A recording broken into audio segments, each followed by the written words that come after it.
pendapat penekanan saya. Oke. Saya beri catatan di sini, udah. Kemudian, nah ini ya, dari dulu itu ada ini, spiritual sosial kan KI 1, KI 2 kan. Tetapi teknisnya bagaimana kan tidak pernah dibuat oleh semua guru se-Indonesia. Gitu. Kita sekarang garap di sosial spiritual, di kurikulum unggul kita. Berbasis kompetensi bukan konten. Kurikulum dirancang berdasarkan kompetensi yang ingin dikembangkan. Terus kontekstualisasi dan personalisasi.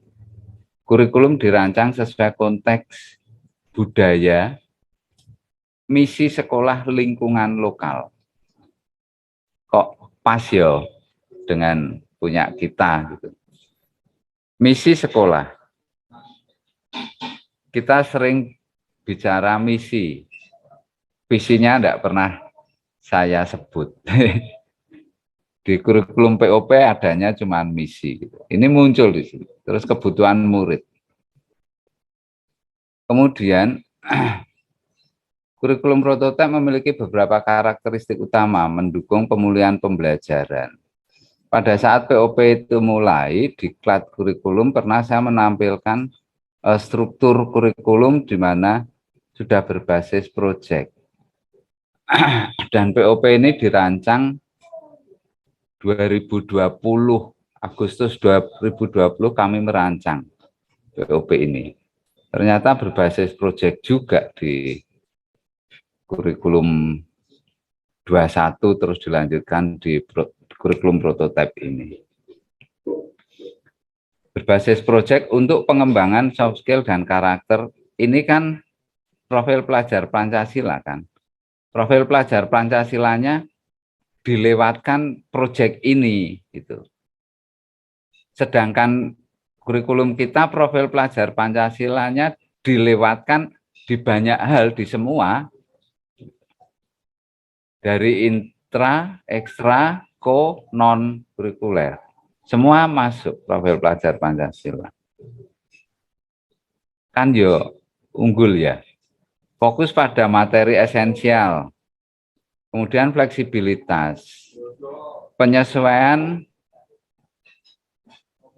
dengan konteks dan muatan lokal.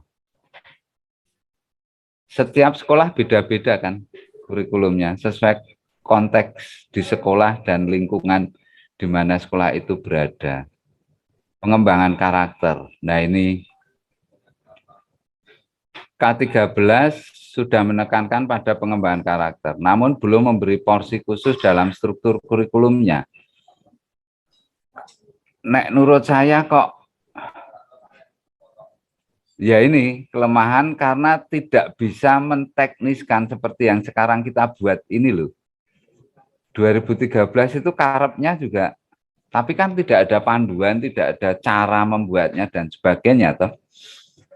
Nah, kita menggenapi di sini. Kan 2013 itu jane apik kurikulumnya. Dalam struktur kurikulum prototipe, 20-30% jam pelajaran digunakan pengembangan karakter profil pelajar Pancasila melalui pembelajaran berbasis proyek. Lah kita enggak ya. Melalui seluruh intrakurikuler, ekstrakurikuler, kokurikuler, non-kurikuler, dan 100%. Kalau ini cuma 30% toh. Proyeknya seolah-olah hanya di proyeknya saja profil pelajar Pancasila itu didorong sana. Tapi kan di semua core value kita, keutamaan, kearifan lokal, terus kita geret ke profil pelajar Pancasila semua kan. Begitu kira-kira. Terus proyek-proyek itu kementerian akan membuat tema-tema. Apakah tema ini setahun sekali keluar? Saya pernah membaca sih, kelihatannya setahun sekali kelihatannya. Atau 1 semester sekali. Tema-temanya semacam ini. Gaya hidup berkelanjutan, Sustainable Development Goals, ini ya, yang punyanya United Nations, PBB, kearifan lokal, kewirausahaan, dan seterusnya. Ini topik tema-tema utamanya. Kita bisa mengembangkan sesuai dengan tema-tema ini. Kemudian kalau dilihat ini itu mirip dengan critical thinking-nya Thayer yang sedang kita garap juga begitu. Terus ini apa ini? Pembelajaran berbasis proyek dinilai membantu guru dalam mengembangkan karakter dan soft skill siswa.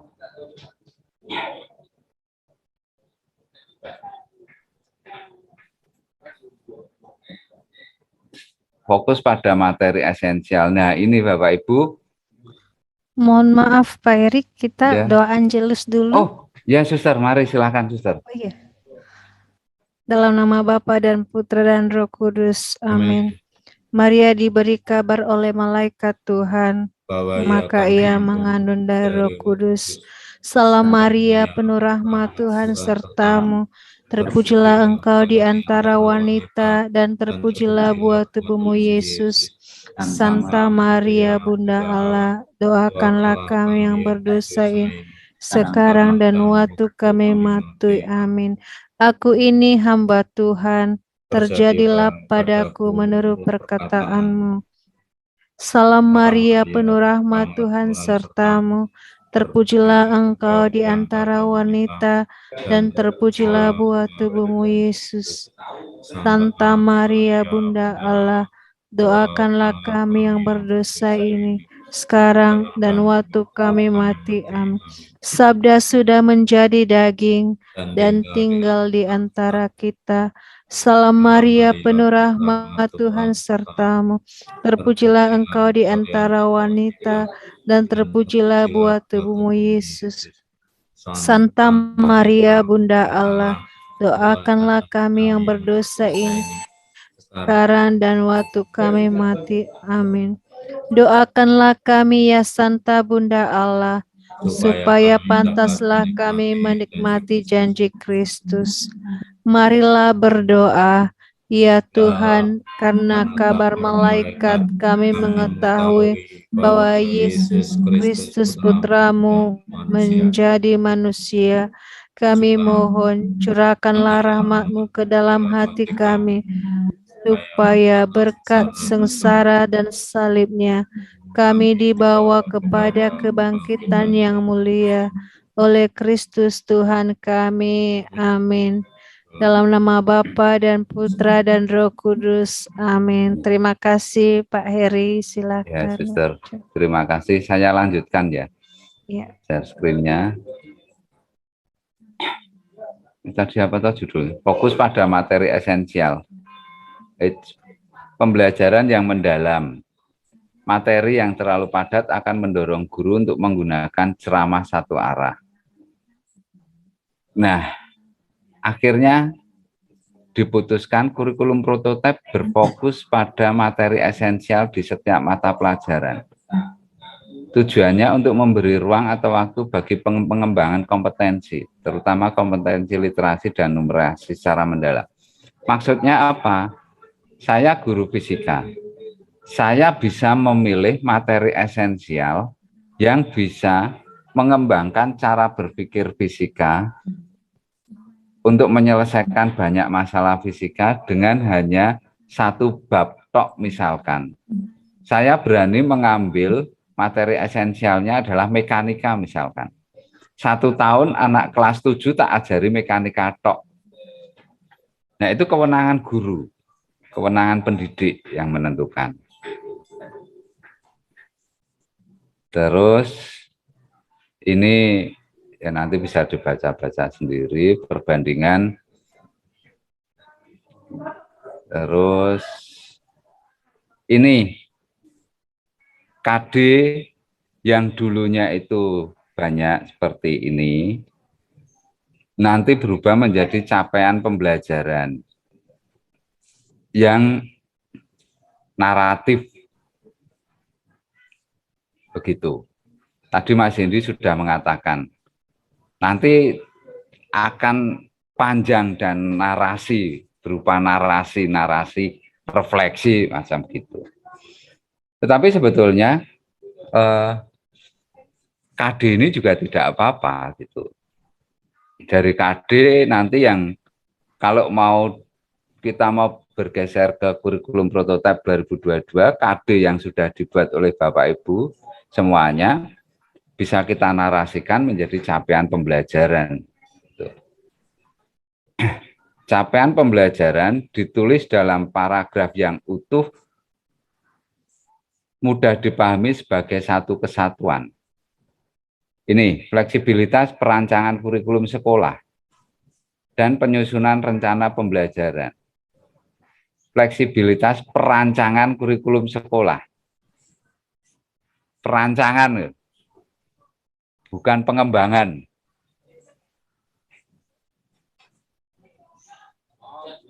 Terus kira-kira sekolah-sekolah yang lain perancangan kurikulumnya mulainya bukan perancangan atau perencanaan, tetapi pengembangan pasti nanti.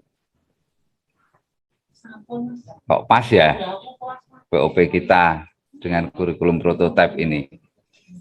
Saat ini apa? Fleksi perancangan kurikulum. Kerangka kurikulum saat ini mengunci tujuan pembelajaran per tahun.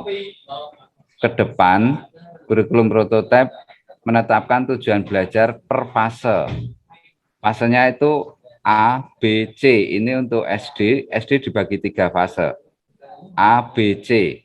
Kelas 1 sampai 2 itu A, 3 sampai 4 itu B, 5 sampai 6 itu C. Sedangkan SMP fasenya fase D. Kelas 7 sampai 9. SMA DE, fasenya E, kelas 10 sampai kelas 12. Gitu. Struktur kurikulum saat ini mengunci jam pelajaran per minggu. Kurikulum prototipe menetapkan jam pelajaran per tahun. Bayang pun apa ya? Kurikulum prototipe ngewongke kita sebagai guru yang tahu betul tentang anak didiknya, kemudian merancang kurikulumnya, kemudian mendesain pembelajarannya untuk mencapai kurikulum yang sudah dirancang. Ini kan kurikulum unggul kita banget gitu loh. Dalam 1 tahun. Jadi misalkan fisika itu bisa setiap hari itu pelajarannya fisika terus. Katakan fisika 1 tahunnya berapa jam? 50, misalkan ya 50 jam 1 tahun. Maka di 1 bulan atau 2 minggu itu fisika terus sudah genep 50 jam, ya sudah, fisikanya selesai. Terus pelajaran yang lain, misalkan seperti itu mungkin juga gitu. Keren ya. Agar sekolah dapat berinovasi dalam menyusun kurikulum dan pembelajarannya. Menyusun kurikulum dan pembelajarannya. Nanti siap-siap Bapak Ibu kepala sekolah semua, Suster Luciana jadi narasumber untuk merencanakan kurikulum. Sudah pada bisa, jadi tugas kami menjadi lebih ringan. Ini fase A, contoh fase A. Capaian pembelajarannya seperti ini. Terus capaian pembelajaran terus nanti menentukan tujuan pembelajaran. Ini ada alternatifnya. Alternatif 1 seperti ini, alternatif 2 seperti ini. Kerangka dasar. Kerangka dasarnya tujuan akhir di kurikulum operasional. Satuan pendidikan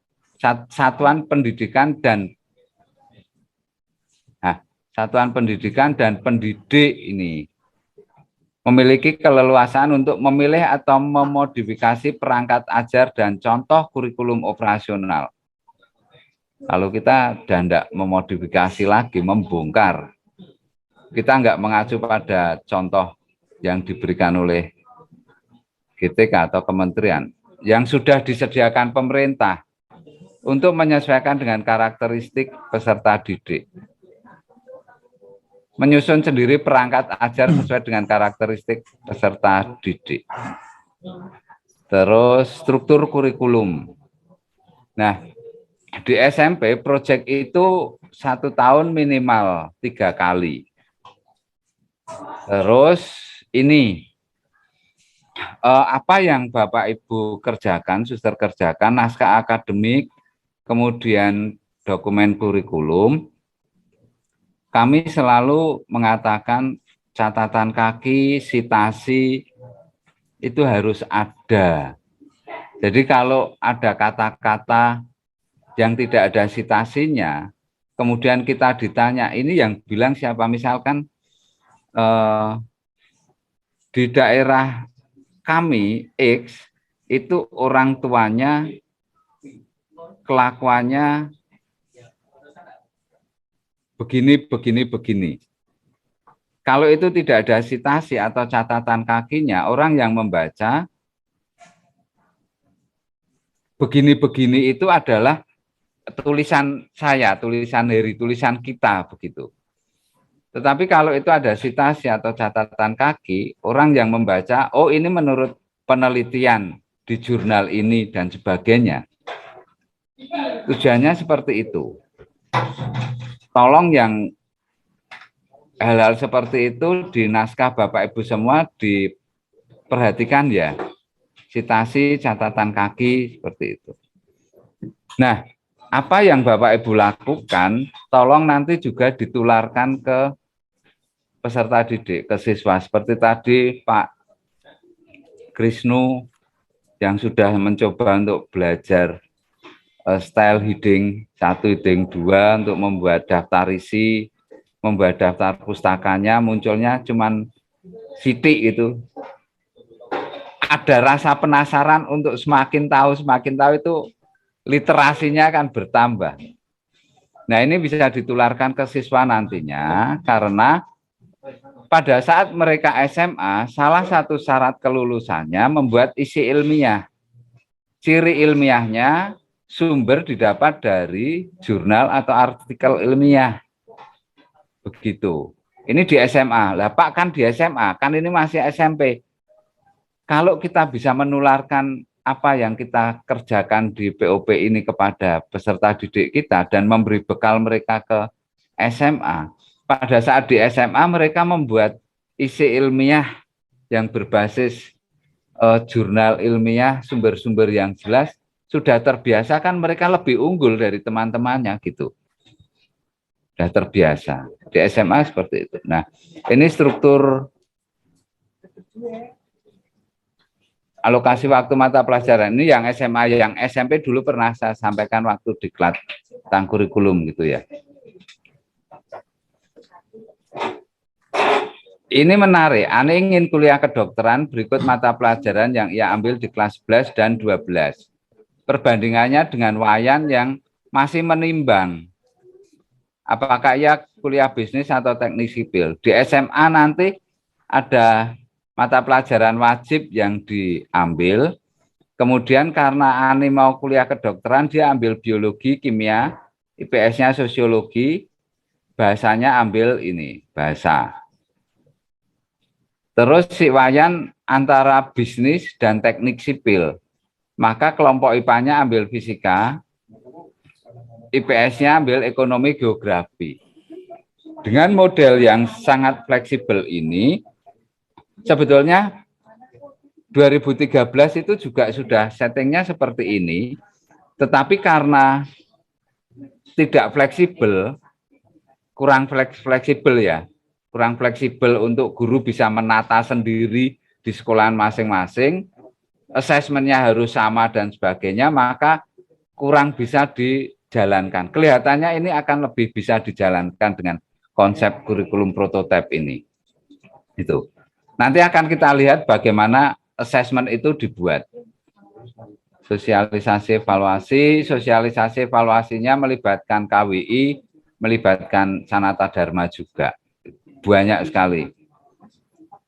Di sini ada kesaksian masih memerlukan peningkatan kapasitas untuk memahami CP. CP itu capaian pembelajaran. di dalam kurikulum prototipe. Nah, nanti Bapak Ibu saat IHT berdiskusi bareng dengan teman-teman guru. Kemudian ini data-data, ini contoh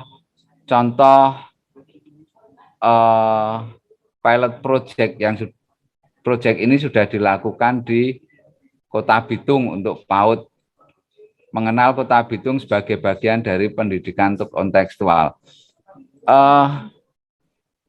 Kurikulum prototipe ini memberi keleluasaan guru mengajar di luar, eksplor di luar dan sebagainya sangat luar biasa. Ini membuat abon ikan. Ini di SD, di tengah keterbatasan sarana prasarana dan pemahaman kurikulum prototipe tetap bisa dijalankan begitu.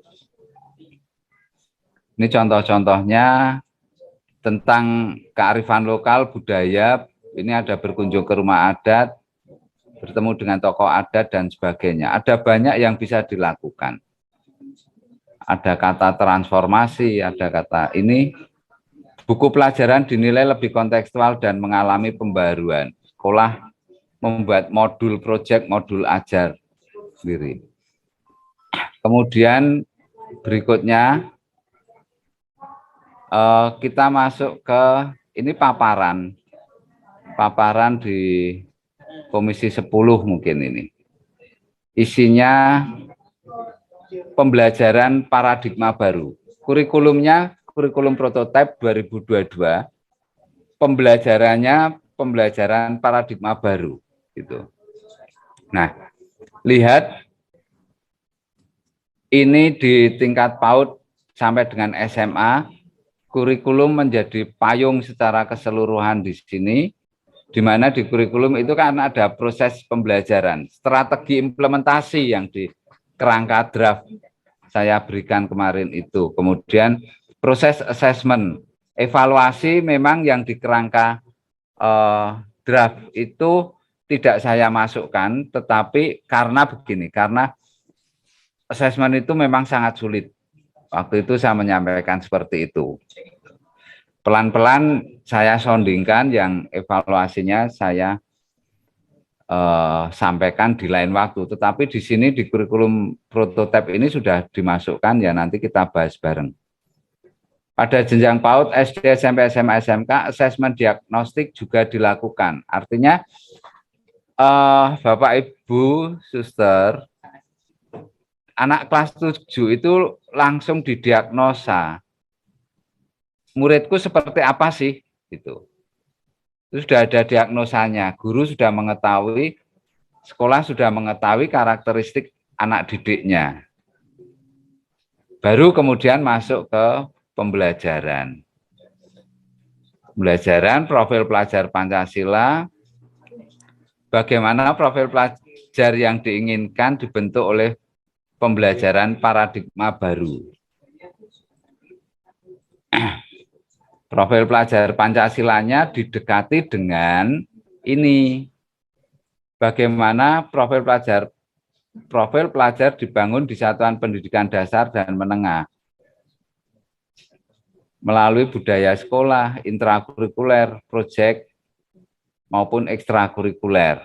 Oke, ternyata di sini dijelaskan ada intra, ekstra, budaya sekolah. Nah, sebetulnya ini begini, ini mengasumsikan bahwa sekolah itu sudah terbentuk, ekosistem sekolah ini sudah terbentuk, sudah mempunyai budaya kerja, budaya apapun yang berdasarkan dari nilai-nilai core value dan sebagainya. Tetapi kan kenyataannya juga belum saat kita mulai kritis untuk melihat core value, untuk melihat keutamaan-keutamaan dan sebagainya. Ini nampaknya asumsi ini juga nanti akan menjadi terjebak lagi. Tetapi kita sudah membuat sebuah desain, merencanakan di mana kita sedang membangun budaya sekolah, ekosistem sekolah. lingkungan belajar. Ini dibangun dulu gitu. Ini dibangun untuk mencapai profil pelajar Pancasila dan sebagainya. Intra, ekstra, kita ada co-kurikuler, ada non-kurikuler, tambahkan. Tetapi yang di intrakurikuler tidak, ini tetap tidak muncul bahwa secara teknis masuk enggak itu. Kelihatannya intrakurikulernya cuma di project base itu tadi. Tapi kan kalau kita di semua mata pelajaran, setiap guru dengan metode wawancaranya kan memasukkan ini, memasukkan profil pelajar Pancasila. Ini kegiatan harian dan proyek penguatan profil pelajar Pancasila. Nampaknya juga sudah, tetapi caranya bagaimana ini juga tidak nampak di desain instruksionalnya gitu. Karena ada contoh-contoh desain instruksionalnya. Kegiatan rutin berbasis proyek yang kontekstual dan melihat interaksi dengan lingkungan sekitar. Kita banget deh ini. Saya teruskan saja.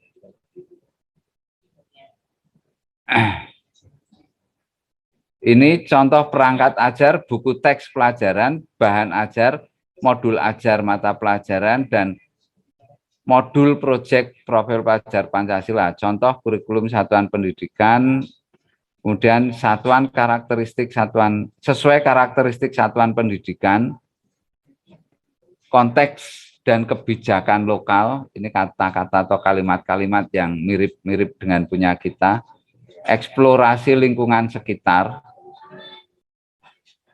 antara kegiatan harian dan proyek penguatan Pancasila melebur, keduanya melebur dalam intrakurikuler. Terus ini 3 elemen dalam capaian pembelajaran. Nilai agama. Perasaan dulu tulisannya agama dan budi pekerti ya. Agama dan budi pekerti. Kemudian kita bahas core value, nilai-nilai dan sebagainya. Ini muncul nilai agama dan budi pekerti.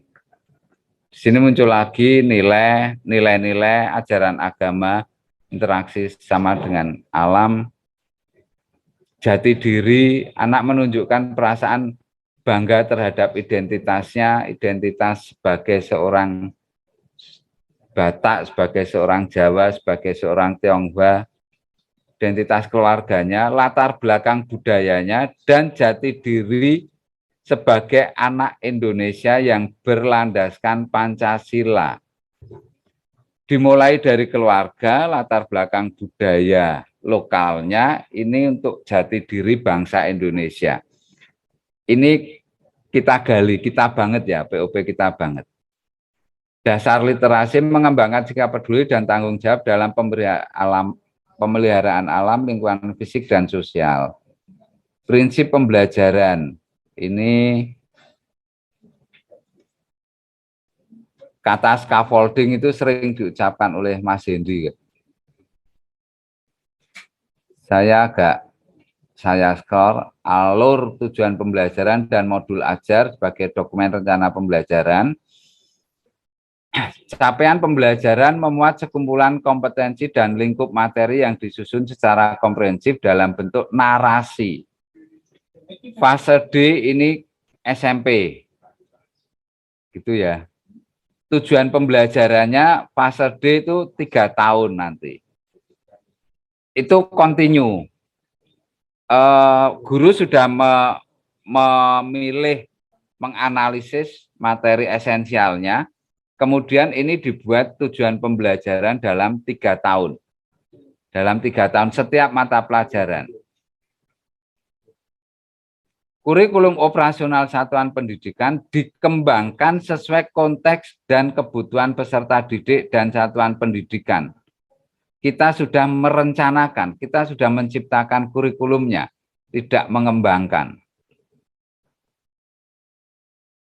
RPP tetap dibuat, ada namanya RPP Plus.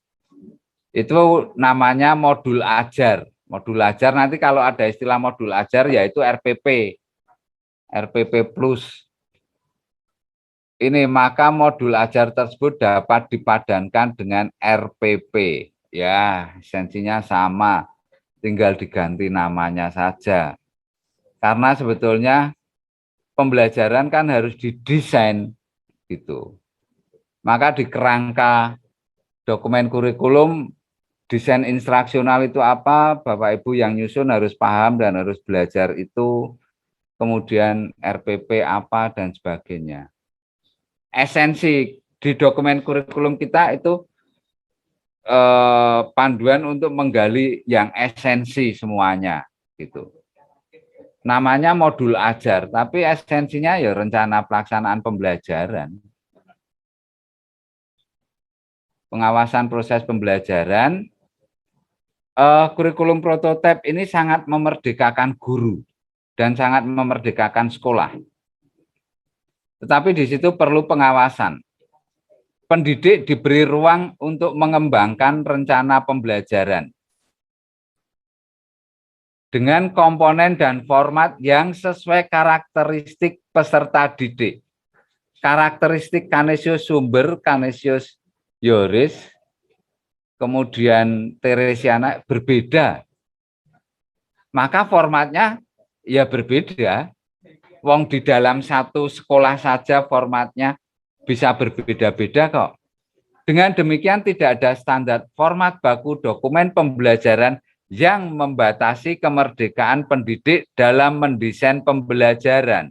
Artinya apa? Setiap pendidik, setiap guru harus paham bagaimana mendesain pembelajaran. Dan itu ada di desain instruksional. Pokok bahasanya di desain instruksional. Kalau dulu suster Bapak Ibu semua menunggu juknis, jukla, dan sebagainya dari pemerintah, nunggu pelatihannya dan sebagainya, kalau tidak sama dengan pelatihan salah, sekarang tidak lagi Bapak Ibu. Guru fisika, guru IPA dengan guru IPS format dokumen atau desain pembelajarannya bisa berbeda. Nah, ini tantangan untuk kepala sekolah dan wakakurikulum memahami bagaimana desain instruksional. Begitu. Nanti diajak teman-teman guru diajak berdiskusi aja. Ini ada sumbernya ternyata. Terus mengembangkan modul ajar. Untuk pendidikan dasar dan menengah, bagaimana cara merencanakan dan melaksanakan pembelajaran dan asesmen paradigma baru. Ini kita soroti, ya dua-duanya ya kita soroti. Yang pertama, langkahnya seperti ini. Asesmen paradigma baru, konteksnya perencanaan, pelaksanaan, dan pengelolaan asesmen diagnostik. Perencanaan itu artinya apa? Sekolah atau guru merencanakan dan mendesain asesmennya sendiri untuk mata pelajarannya sendiri. Nah, ini kita lihat. Ini terus ada pengembangan modul ajar dan seterusnya. Oke, ini nanti bisa diperdalam sendiri. Siklusnya semacam ini, menganalisis capaian pembelajaran dibuat naratif panjang seperti ini. Gitu.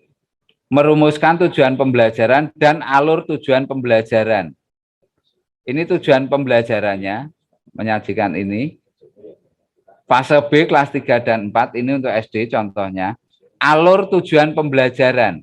Awal fase B kelas 3, tujuan pembelajaran, akhir fase B kelas 3. Di sini awal fase B kelas 4, akhir fase B kelas 4. Untuk mencapai tujuan pembelajaran yang deskriptif seperti ini. 2 tahun itu tujuan pembelajaran, capaian pembelajarannya komprehensif semuanya, tujuan pembelajarannya kontinu. Kan keren ya. Jadi yang diukur itu nanti di capaian pembelajaran ini. Formatif, sumatif ya mungkin nanti ada, tetapi bentuknya nanti lain, sangat-sangat jauh berbeda dengan yang evaluasi atau assessment yang ditentukan di kurikulum 2013. Komponen modul ajar, refleksi peserta didik dan pendidik. Komponen intinya ada refleksi, terus kita selalu mendengungkan, bahkan di misi kita kan refleksi perjumpaan untuk transformasi pendidikan berbasis budaya dan nilai-nilai spiritualitas. Pola andragogi. Pola andragogi. Tidak semua komponen di atas tercantum dalam modul ajar yang dikembangkan oleh pendidik. Pendidik di satuan pendidikan diberi kebebasan untuk mengembangkan komponen dalam modul ajar sesuai konteks lingkungan dan kebutuhan belajar peserta didik. Kembali lagi kita fokus pada yayasan pun akhirnya begini, non sewu, Bu Rini yang dari yayasan tidak bisa menyamakan satu sekolah dengan sekolah yang lain. Begitu. Dari kurikulum prototipe 2022, di POP kurikulum unggul kita kan juga sudah seperti itu. Kita sudah memulainya. Contoh cuplikan modul ajar. Modul ajar seperti ini contohnya. Sama, mirip dengan RPP. Esensi dari desain instruksional ini yang perlu digali lebih dalam, nanti kemudian dituangkan di 6 titik berapa ya, 6.1.2 kalau tidak salah di draft kerangka dokumen kurikulum yang kami berikan kepada Bapak Ibu. Kerangka yaitu ya. Contoh cuplikan modul ajar yang lain seperti ini. Profil pelajar Pancasila. Nah, ini nanti kan ada core value, keutamaan masuk di sini. Wah, ya samalah intinya. Kalau ini untuk pendidikan khusus. Terus membentuk tim pengembang kurikulum dan pembelajaran.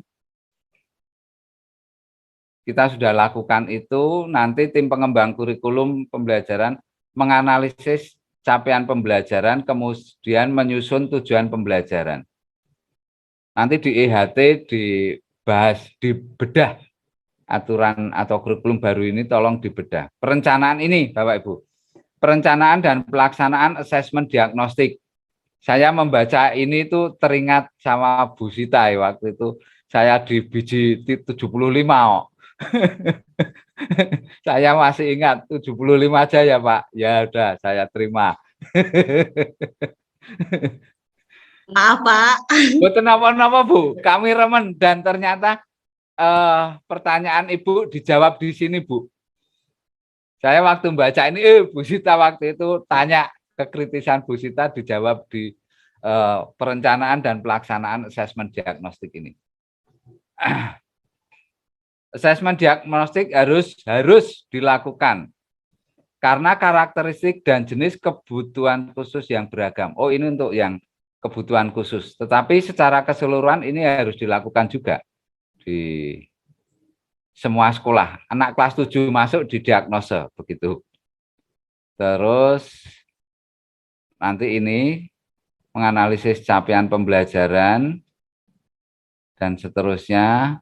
Capaian pembelajaran memuat sekumpulan kompetensi dan lingkup materi yang disusun secara komprehensif dalam bentuk narasi. Bentuknya nanti narasi ya. Bapak Ibu sudah terbiasa dengan membuat naskah akademik, dokumen kurikulum, menarasikannya tentunya akan lebih asik gitu. Dan ini akan apa ya? Teman-teman guru akan dituntut untuk bisa menarasikan. Fase D itu untuk SMP, terus contoh tujuan pembelajaran nanti bisa dilihat, dibedah sendiri. Asesmen diagnostik ini dilakukan, melayani, Melani adalah peserta didik kelas 7 fase A, memiliki diagnostik tunagrahita. Oh, ini untuk yang khusus. Terus tujuan pembelajaran, alur tujuan pembelajaran sama seperti yang tadi. program pembelajaran individu ini untuk yang khusus, ini untuk pendidikan khusus, pengembangan modul ajar, sama seperti yang prinsip assessment ini Bu. Assessment merupakan bagian terpadu dari proses pembelajaran, memfasilitasi pembelajaran dan seterusnya. Assessment dirancang secara adil, proporsional, valid dan dapat dipercaya, reliable. Untuk menjelaskan kemajuan belajar dan menentukan keputusan tentang langkah selanjutnya. Menjelaskan kemajuan belajar ya. Laporan, ini ada laporan kemajuan belajar dan pencapaian peserta didik yang bersifat sederhana. Kata kuncinya ini, laporan kemajuan belajar. Memberikan informasi yang bermanfaat tentang karakter dan kompetensi yang dicapai peserta didik. Dicapai serta strategi tindak lanjut. Tentang karakter dan kompetensi. Memberikan informasi. Ini menjadi kata kunci juga. Yang bermanfaat tentang karakter. Jadi karakternya ini diinformasikan. Oke, sekarang dilihat prinsip assessment. Seperti ini nanti bisa dibedah dengan teman-teman waktu IHT. Paradigma assessment. Nah, mari kita lihat. Guru, gini, penerapan pola pikir bertumbuh. Di sini pola pikir kita sudah tidak bertumbuh, tapi sudah melompat. Dari yang dulu sampai Bapak Ibu bisa merencanakan, mendesain sebuah kurikulum itu terjadi lompatan. Ini sudah quantum mindset, bukan lagi growth mindset kita. Unggul lagi kita, asik deh. Di sini ada merefleksikan pembelajaran, refleksi lagi muncul di situ. Keleluasaan dalam menentukan waktu pelaksanaan assessment. Pendidik memiliki keleluasaan dalam menentukan waktu pelaksanaan assessment formatif dan sumatif. Bayang pun nanti sekolah itu mata pelajaran ulangannya formatif sama sumatifnya bisa sendiri. Kalau ulangan harian kan bisa guru sendiri-sendiri, tapi sumatif kan biasanya ditentukan sesuai dengan karakteristik, kompetensi, dan tujuan, dan seterusnya. Keleluasaan dalam menentukan teknik dan instrumen assessment. Pendidik memiliki keleluasaan dalam merencanakan dan menggunakan teknik dan instrumen assessment dengan mempertimbangkan karakteristik mata pelajaran, karakteristik dan kemampuan peserta didik, capaian pembelajaran dan tujuan pembelajaran, serta sumber daya pendukung yang tersedia. Artinya apa? Pendidik memiliki keleluasaan dalam merencanakan. Asesmennya direncanakan, IPA dan IPS bisa berbeda caranya menilai. Tidak lagi cuma ulangan harian yang kemudian kali 2 rata-rata bagi kali 2 bagi 5. 2 UH plus 1T bagi 3. Rumusnya kan nyok gitu toh. Saya dulu yo ketoke ampuh kok jadi waka kurikulum kok dulu itu. Tapi ya isone meng noto jadwal sama itu tok. Bareng tahu bener kurikulum ini piye toh jan. Bareng tahu gini ya Allah Gusti. Ini pengalaman pribadi. Nuwun sewu terus terang. Setelah panjenengan semua Bapak Ibu semua bisa merencanakan kurikulum kan baru tersadar ta. Walah ngene toh carane gawe kurikulum.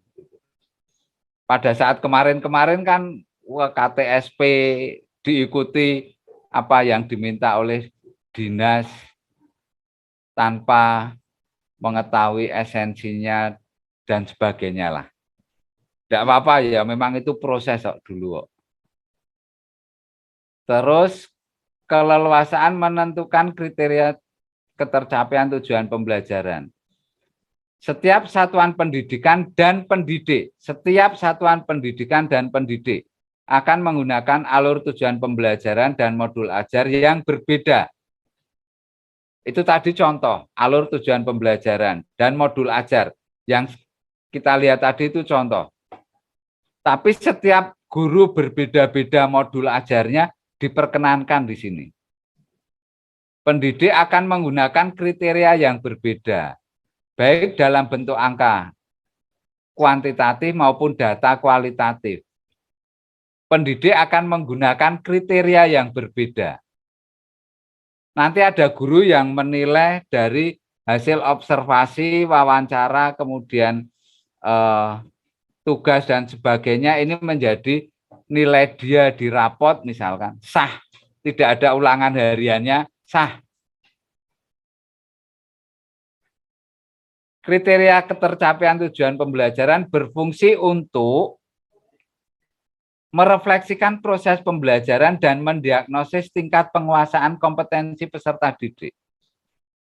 Ketercapaian itu berfungsi untuk merefleksikan proses pembelajaran. Artinya Bapak Ibu juga merefleksikan proses pembelajarannya loh ya, tidak cuma peserta didik tok. Dan mendiagnosis tingkat penguasaan kompetensi peserta didik di kognitifnya, kompetensi di kognitifnya. Mendiagnosis kognitifnya sudah sampai seberapa itu agar pendidik dapat memperbaiki. Lah ini tujuannya.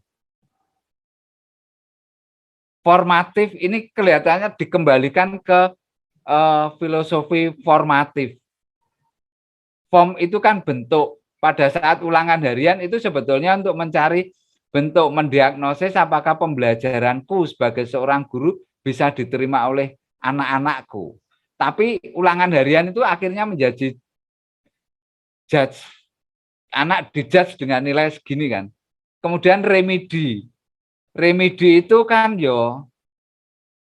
prosesnya harus remedial teaching dulu, baru kemudian remedial test. Tapi guru kan mosok di remedial teaching terus lah, waktunya kan habis dan sebagainya lah. Nah, akhirnya pragmatis ambil remedial test maksimal 75, maksimal KKM. Nah, di sini kita bisa kok membuat remedi, kemudian nilai 100 dicapai ya sah. Karena kita melihat proses berdarah-darahnya anak ini untuk belajar, untuk mencapai remedi itu. Ini, yang 7 ini loh. Keleluasaan dalam menentukan kenaikan kelas. Pendidik dan satuan pendidikan diberi keleluasaan untuk menentukan kriteria kenaikan kelas dengan mempertimbangkan laporan kemajuan belajar. Laporan kemajuan. Kemajuan artinya apa? Proses kan? Artinya kalau anak itu berproses, sikapnya semakin baik, kemudian kognitifnya semakin baik, ini menjadi bagian penilaian untuk kriteria kenaikan kelas. Laporan pencapaian proyek. Laporan pencapaian. Laporan pencapaian. Pencapaian itu kan dari rendah sampai ke ini scaffolding kan. Nah, proses ini yang dilihat oleh guru. Portofolio peserta didik. Kalau ini adalah output dari tugasnya itu apa? Terus ekstrakurikuler prestasi penghargaan peserta didik. Pernah ada kejadian ya, ada peserta didik yang mengharumkan nama sekolah, basketnya kenteng tung lomba menang basketnya ndak naik misalkan. Ya rapotnya karena nilainya K-nya 5, K-nya 4 ndak naik. Melihatnya hanya di situ, tetapi kan setiap anak punya kecerdasan ganda ya. kinestetik dia itu bagus banget sehingga basketnya baik, tetapi logis matematis, kemudian linguistiknya, kemudian musikalnya jelek semuanya, kita menjudge anak ini bodoh lah, kan repot ini nanti. Di buku saya Magic Matic itu saya tulis hal-hal seperti ini juga. Terus tingkat kehadiran. Kenaikan kelas ditentukan oleh sekolah sendiri sudah. Sekarang sekolah tidak sama dengan dinas. Dinas beda. Nah ini paradigmanya, Bu. Proyek penguatan profil pelajar Pancasila. Ini proyeknya. Anti radikalisme, budaya, wirausaha. Ini menjadi isu-isu yang bisa diangkat. Terus konsep karakter yang lebih kompleks terbangun sebagai hasil sintesis beberapa dimensi. Sebagai contoh konsep nasionalisme dikutip dari naskah akademik. Keseimbangan identitas diri sebagai warga negara yang nasionalis dan warga dunia yang humanis. Kata humanis sering kita dengar. Mendorong pelajar Indonesia memiliki jati diri yang kuat dalam merepresentasikan budaya luhur bangsanya. Budaya luhur bangsa dimulai dari jati diri dia dengan budaya-budaya lokal, kearifan lokal mereka. Kearifan ini tema proyeknya, gaya hidup Sustainable Development Goals yang dari PBB ini bisa dicari di googling ketemu. Kearifan lokal, kesenian dan tradisi lokal sedang kita garapkan, merefleksikan nilai-nilai apa yang dapat diambil dan diterapkan dalam kehidupan mereka, merefleksikan, kembali lagi. Ini POP kita banget kan. Peserta didik juga belajar untuk mempromosikan salah satu hal yang menarik tentang budaya dan nilai-nilai luhur yang dipelajarinya. Nilai-nilai luhur ini tidak cuma dipelajari di POP kita, tapi diinternalisasi juga, beserta dengan core value dan keutamaan-keutamaan. Terus sistem masyarakat. Sistem masyarakat itu terminologi ada di budaya, tujuh unsur budaya Kuncoro Ningrat kan. Sistem masyarakat, sistem bercocok tanam, bahasa, sistem religi, dan sebagainya. Sama, kebetulan sama ya. Kritis dan reflektif. Terus ada lagi kewirausahaan membuat produk dengan konten lokal yang memiliki daya jual. Budirwarto sering mengatakan seperti ini. Itu. Kemudian contoh proyek yang temanya Aku Cinta Indonesia, judulnya Aku Cinta Indonesia, temanya kearifan lokal, mengeksplorasi beragam kudapan tradisional. Solo Tigo itu mengangkat gecok Solo Tigo gitu, termasuk rasa, bentuk, tekstur, warna, dan karakteristik lainnya, dan seterusnya. Permainan di kemarin ada Kanisius itu ada yang mengangkat permainan gobak sodor, macam-macam dakon dan sebagainya. Ini masuk bermain dan bekerja sama dan seterusnya. Ini contohnya mengembangkan modul project, mengembangkannya caranya bagaimana ada. Kemudian sedikit lagi ya suster, saya mau menunjukkan contohnya. Ini contohnya saja. Ini modul project. Ini contoh modul project untuk SMP, eksplorasi empon-empon. Formatnya, perhatikan formatnya. Formatnya diperhatikan.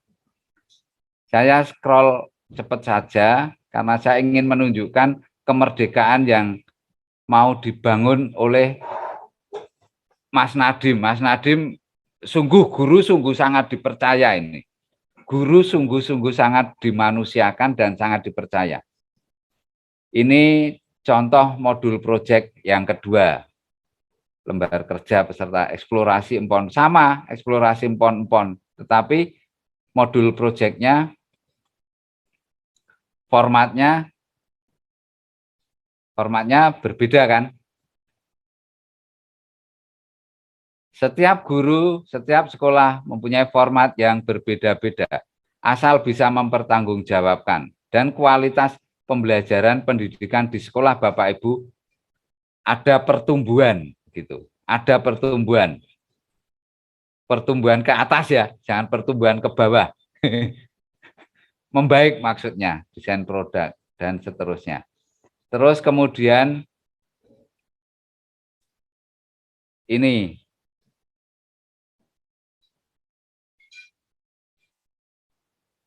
contoh yang lainnya, modul project contoh yang lain.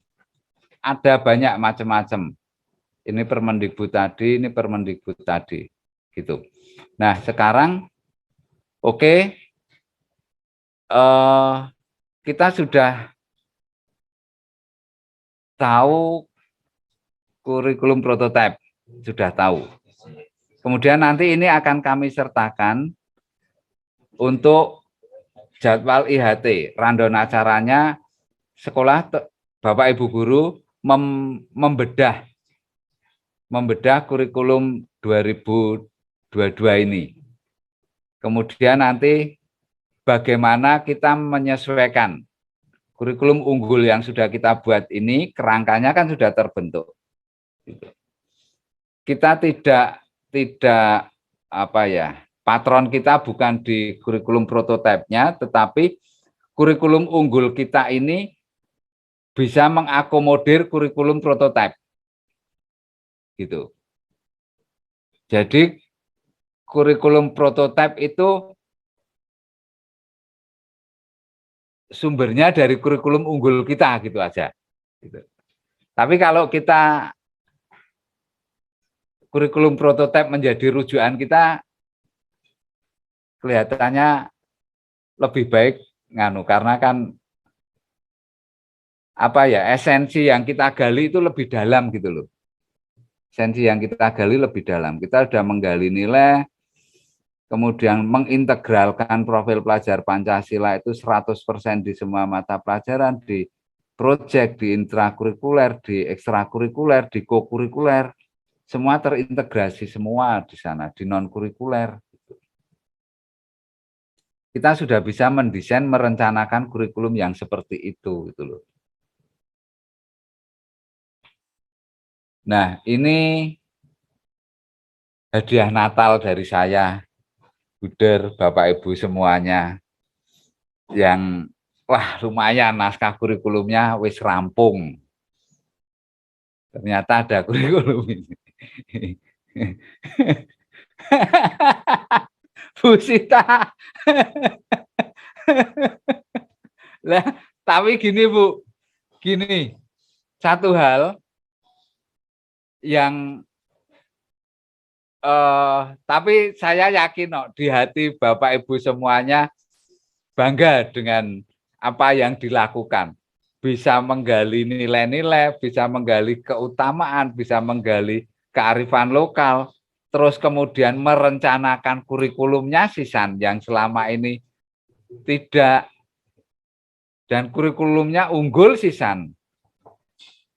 Setelah Bapak Ibu nanti selesai jadi guru dan pensiun, silakan berkolaborasi untuk membuat konsultan kurikulum Bu. Sekolah-sekolah yang belum bisa ini dikonsultani Bu, diajari begitu. Bu Citai. Begitu ya Bapak Ibu suster semuanya, saya bahagia dan kami Mas Hendy Derwarto selalu semangat jika bertemu Bapak Ibu semuanya. Karena selalu ada hal baru yang diberikan ke kami dan kami juga memberikan hal-hal baru kepada semuanya. Demikian dari saya, terima kasih banyak. Saya kembalikan ke Suster Lucy. Mari Suster, silakan. Dan ini juga hadiah buat Suster juga.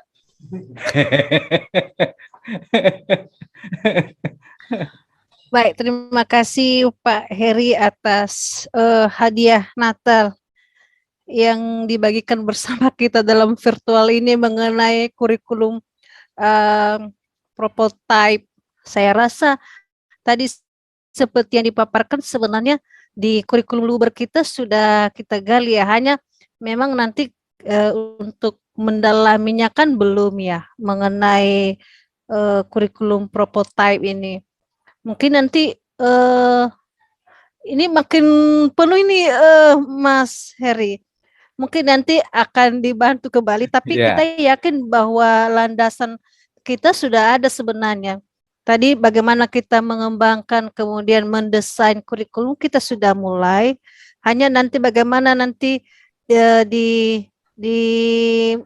digabungkan dengan yang kurikulum prototype. Tapi kita punya landasan. Saya lihat tadi waktu dijelaskan. Tapi yang paling penting mungkin bahannya bisa di-share kepada kami juga ya di Sister, mengenai linknya sudah saya share di kolom chat. Linknya bisa di-download semuanya. Sebetulnya gini, kurikulum unggul kita itu lebih sulit. Kurikulum prototype ini di sini jadi kita bisa menurunkan gini. Saya yakin untuk melaksanakan kurikulum prototype ini nanti akan jauh lebih mudah gitu. Karena desain kurikulum kita itu lebih sulit dibanding kurikulum prototype itu. Saya yakin Bapak Ibu semuanya bisa untuk mengakurkan dengan kurikulum prototype. Diakurkan nanti Pak Heri. Ya. Baik, terima kasih atas pemaparannya. Mungkin masih ada masukan dari Bruder Warto. Saya hanya ingin mengucapkan terima kasih atas proses yang sudah kita jalani selama hampir 1 bulan ya, beberapa kali kita berjumpa. Dan tadi Pak Heri juga sudah men-sharingkan terkait dengan kurikulum prototype yang oleh Dinas Pendidikan dikeluarkan tanggal 20 November. Kok kalau orang Jawa mengatakan otak-atik gathuk ya, artinya kita coba sana coba sini kok akhirnya menemukan peneguhan dari dokumen yang tadi kita baca, kita lihat, lalu kita merasa diteguhkan dan tidak sia-sia apa yang kemarin kita lakukan. Jadi saya harap teman-teman, rekan-rekan semua semakin mantap untuk memperkuat desain kurikulum kita yang berbasis nilai yang sudah kita geluti ini. Terima kasih untuk proses panjang yang sudah kita jalani dengan tekun. Terkait nanti bagaimana naskah kurikulum di masing-masing yayasan, kalau di Pangludeluhur, naskah kurikulumnya kami minta untuk dikumpulkan, masih dalam bentuk draft tentu, belum final. Lalu yayasan ingin ikut berproses juga melihat apa yang dirumuskan oleh sekolah, khususnya terkait dengan keutamaan-keutamaan, terkait dengan praksis moralnya, juga terkait dengan pelaksanaan kegiatan pengembangannya, agar yayasan ikut terlibat mengendalikan, mengontrol kurikulumnya disusun dengan baik. Kami batasi tanggal 24 atau sebelum Natal, sebelum Hari Raya Natal.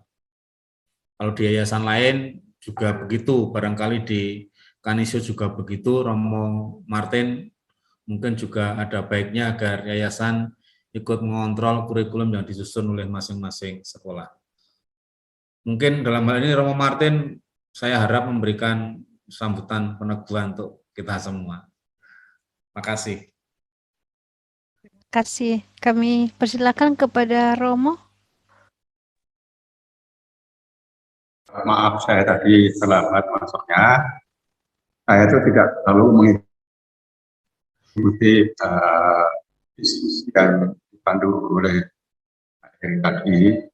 Jika saya lebih di sini mau mengetahui kurikulum yang mau dikembangkan oleh pemerintah itu ternyata semuanya dikembalikan pada suka masing-masing. Saya itu bertanya, kalau nasib kurikulum atau KPSP itu lalu bagaimana, apakah itu kemudian dihilangkan, diganti dengan kurikulum yang dibuat oleh masing-masing sekolah. Nah, saya sendiri belum tahu. Terus terang karena saya tidak selalu mengikuti diskusi maupun juga paparan lewat pertemuan Zoom seperti ini, ya saya itu belum tahu arah ke depan Yayasan Kanesis. Kalau saya mendengar tadi, mestinya yayasan itu selalu mengikuti pertemuan-pertemuan yang diadakan oleh pengungsi luar seperti ini. Nah, tapi dalam kenyataan kan saya tidak selalu, yang mungkin aktif selalu mengikuti adalah ini nanti nanti bisa mendampingi sekolah-sekolah intervensi sehingga nanti juga bisa membantu juga dalam penyusunan kurikulum sekolah masing-masing. Terima kasih pada Pak Eri yang telah memberi peran bagi bagian kepala sekolah. Kita semua teman yang ada di sini itu paham apa yang disampaikan, karena kan itu materinya banyak sekali dan materi hanya menyampaikan pokok-pokoknya. Maka menurut saya materi yang tadi dipresentasikan itu dikirim ke masing-masing kepala sekolah supaya dipelajari dan kemudian digunakan sebagai instrumen untuk menyusun kurikulum yang harus dibuat oleh masing-masing. Demikian, terima kasih. Romo, nanti materi termasuk petunjuk teknis untuk in-house training akan kami kirim siang hari ini. Dan susunan acara, materi-materi yang harus disampaikan di in-house training akan kami kirim siang hari ini termasuk kurikulum prototipe tadi. Monggo nanti para kepala sekolah sebagai narasumber di sekolah masing-masing mempelajari sebelum pelaksanaan in-house training tanggal 13 sampai 16. Jadwal sudah kami buatkan, petunjuk teknis kegiatan sudah kami buatkan, template untuk membuat laporan juga sudah kami buatkan. Itu nanti tinggal melaksanakan, yayasan mengontrol di sekolah yayasan masing-masing. Begitu Romo, Suster, nanti kami kirim siang ini.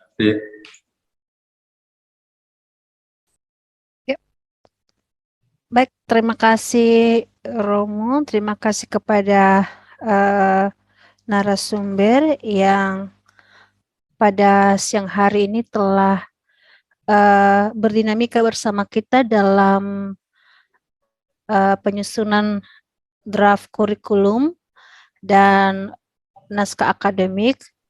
Diingatkan kepada kita bahwa naskah akademik dikirim batas tanggal 9 ya, yang naskah akademik ya Pak.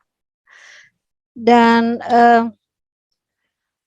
dalam dinamika kita pada siang hari ini tentu banyak hal yang sudah kita dapatkan, terutama bagian dari kurikulum prototype, dan saya rasa bahwa kurikulum yang sudah kita mulai yang diluncurkan oleh konsorsium Ismoyo tentang kurikulum luber, kurikulum unggul, dan saya rasa bahwa kurikulum sudah terjawab. Hanya sekarang bagaimana kita mau mendesain dan mengembangkan kurikulum yang sudah kita mulai, nanti yang akan kita gunakan, dan tentu seperti yang dikatakan bahwa kita harus berdarah-darah untuk mengerjakannya, dan yang saya rasa kita sudah memulai dan hasil yang kita dapatkan sungguh sangat luar biasa. Tinggal nanti kita bagaimana melanjutkan dan melengkapinya bersama dengan seluruh teman-teman kita di sekolah, para guru dan yayasan yang akan senantiasa memberikan kontribusi kepada kita. Dan saya sebagai moderator pada siang hari ini mengucapkan terima kasih kepada kita atas partisipasi dan sumbangsi yang sudah kita berikan. Dan jika ada yang kurang berkenan, saya mohon maaf. Sekali lagi terima kasih kepada narasumber yang senantiasa memberikan kita spirit yang luar biasa, pencerahan yang membuat kita tetap bersemangat di dalam setiap kelelahan, kita dibangkitkan kembali. Dan setelah ini, acara ini saya kembalikan kepada MC. Sekian dan terima kasih. Oke, terima kasih Suster sudah mendampingi kita semua dalam FGD ini. Ini waktu sudah menunjukkan pukul 13 atau pukul 1 siang. Nampaknya meskipun kita tadi bersemangat, tapi kita juga ada batasnya. Kita lebih baik istirahat atau nanti kita berefleksi pribadi setelah ini. Silakan dilanjutkan dengan refleksi pribadi agar segala hal yang telah kita terima dapat kita internalisasikan dalam diri kita terlebih dahulu sebelum kita bagikan kepada orang-orang yang ada di sekitar kita. Sebelum mengakhiri kegiatan pada siang hari ini, saya minta salah satu untuk memimpin doa. Jadi saya minta dari salah satu dari SMP Teresiana 1 untuk memimpin doa.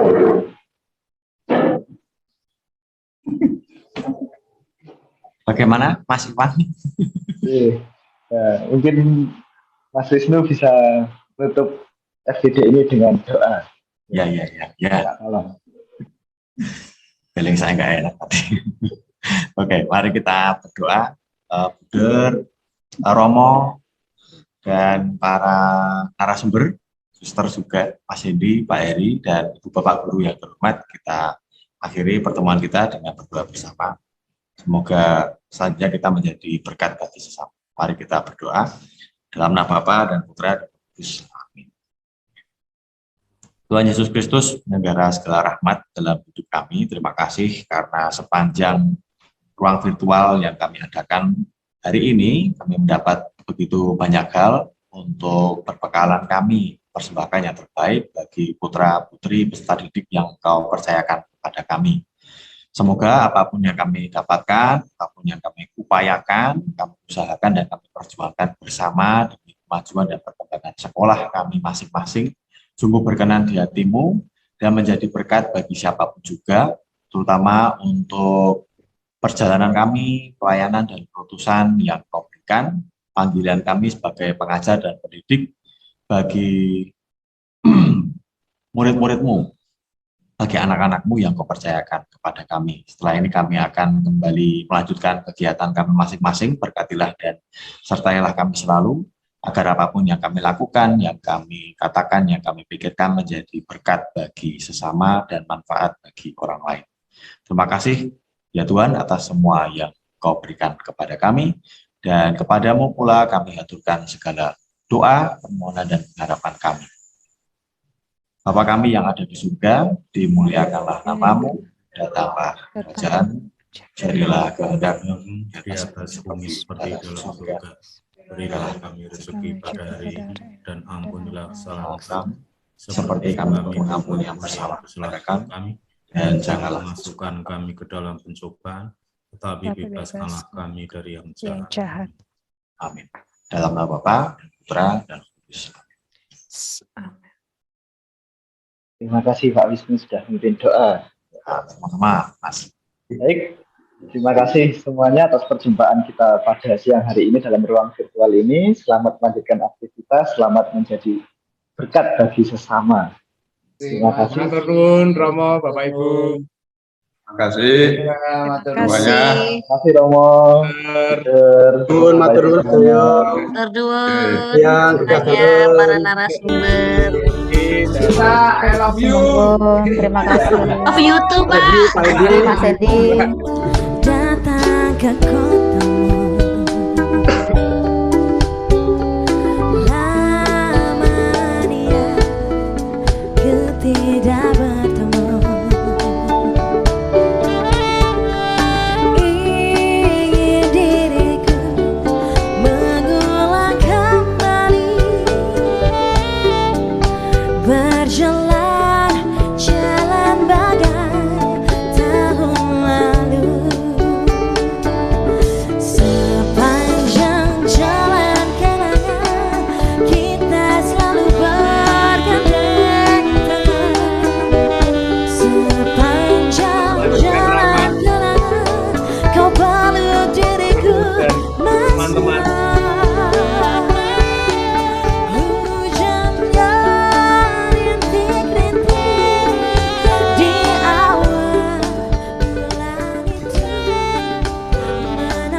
izin live dulu ya. Nanti kalau ada apa-apa bisa kontak-kontak.